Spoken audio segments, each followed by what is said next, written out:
ginnaaw bi ma leen nuyoo information bi moom mën nañu wax ni semaine bi yëpp mi ngi circulé ma ko doon romb waaye dafa nekk information boo xamante ni d'une part mën nañu wax ni dana tax délinquants yi bàyyi xel si li nga xamante ni ñoo ngi koy def ndaxte ñii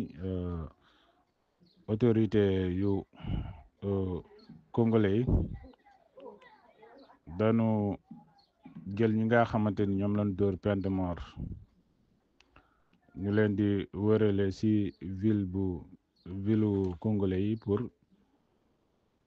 ñi nga xamante ni ñoo bëgg a def lu ñaaw maanaam ñii ñëpp dañuy pare pour rey leen dañ leen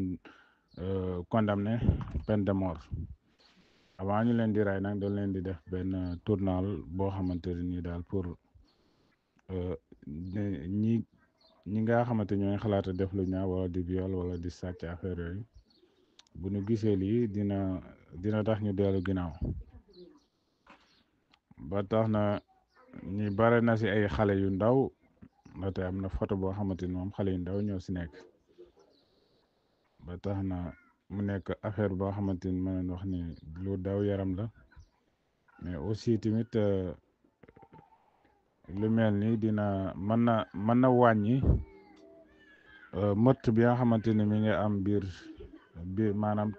bu fekkoon ni réew yëpp ñoo koy def kon rey yi dana wàññeeku waaw ndaxte da ngay xool réew mi di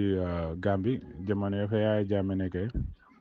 mën nañu wax ni boo fa déggee ñu ne rey na nit balaa nga koy déggaat lu jafe lay doon ndaxte moom li mu xam ne woon moom Yaya Jammeh mooy que ni ku rey nit dañ lay rey